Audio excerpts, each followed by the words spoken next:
මෙච්චර ඉක්මනට මෙච්චර වගකීම් ගොඩක් දරන්න වෙයි කියලා කවුද හිතුවේ? ගෙදර ඉන්න කාලේ උයලා දුන්න දෙයක් කාලා හිටපු අපි දෙන්නට ගෙදරක් පාලනය කරනවා කියලා කියන එක ලොකු දෙයක් වුණා. මොකද මෙච්චර ඉක්මනට ලොකු වගකීම් ගොඩක් දරාගෙන බිස්නස් එකක් කරගෙන යන ගමන් කොහොමද ගෙදර හැම දෙයක්ම බැලන්ස් කරන්න කියන එක අපි දෙන්නට ලැබිච්ච ලොකුම අභියෝගයක්. ඉතින් පැය 24ම අපිට මේ අපි හදාගත්ත පුංචි ගේ ඇතුලේ ඉන්න බැරි වෙනවා. මොකද උදේට චුට්ට දෙන්න අම්මලයි ගෙදරට යනවා. සමහර දවසට අම්මලයි ගෙවල් දෙකටම දෙන්න බෙදිලා යවනවා.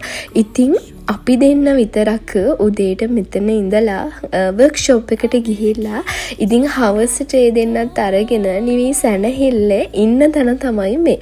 ඉතින් අපි දෙන්න එකතු වෙලා අවුරුදු 5ක් ඇතුළත අපි දෙන්නට පුළුවන් විදිහට බිස්නස් එකක් කරගෙන ඉගෙන ගන්න ගමන් හදාගත්ත චූටි ගෙදර තමයි මේ තියෙන්නේ. හැබැයි ඒක චූටි කිව්වට අපිට නම් මහ මෙරක්. කොහේ ගියත් රැට කැරගිලා වැටෙන්න එන තැන තමයි මේ තියෙන්නේ. ඉතින් එක සුකුරුත්තන් වලින් හැඩ කරන එක මට තාම නැති වෙලා නෑ.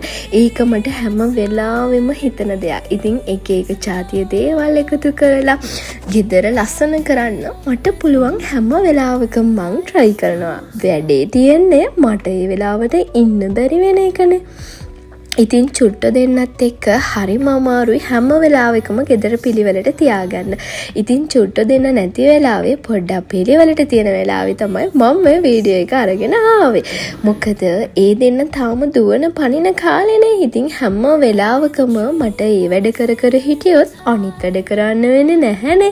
ඉතින් මම හැම දෙයක්ම ප්ලෑන් කරලා හදාගෙන තියෙන්නේ අපිට ලේසි විදිහට. මොකද අපි 4 දෙනා එකට ඉන්නකොට මට හරි අමාරුයි 4 දෙනෙක්ගෙම වැඩ කරන්න.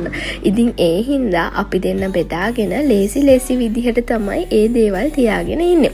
පුළුවන් හැම තැනකම මගේ ආර්ට්ස් වලින් වගේ දේවල් වලින් හැඩ කරගෙන තියෙනවා. අපේ ගෙදර පොලොස් වෙන ලිපකුත් තියෙනවා. මේ තියෙන්නේ මගේ ක්‍රාෆ්ටින් වැඩ කරන තැන. එතන නම් තාම චූටි. මොකද මට හැබැයි එතනට යන්න වෙලාවක් නැහැ. දවසේ හැම වෙලාවකම පුළුවන් හැම වෙලාවක ගිහිල්ලා ක්‍රාෆ්ටින් වැඩක් කරලා එන තැන තමයි ඉතින්නේ. අපි දෙන්න හදාගත්ත මේ පුංචි පැල අපි දෙන්නට මහ මෙරක්. ඉතින් ඔයාලටත් ඔයාගේ ගෙදර මහ මෙරක්. කොහේ ගියත් ලෝකෙ වටේ ගියත් සැපට ඇඳට පැනලා නිදාගන්න පුළුවන් වෙන්නේ තමන්ගේ ගෙදරනේ. ඇත්තටම කිව්වොත් අපි දෙන්න නම් හෝම් සික් තියෙන කෙනෙක්. ඉතින් අපේ චුට්ටෝ දෙන්නත් හෝම් සික් තියෙන දෙන්නෙක් වෙයි අනිවාර්යෙන්ම. ඉතින් ඔයාගේ ලස්සනට ඉන්න තැනට හැමදාම ආදරෙන් හිටියොත් හැමදාම පිළිවෙලට තියාගත්තොත් මේ ජීවිතේ හරි ලස්සන තැනක් වෙනවා.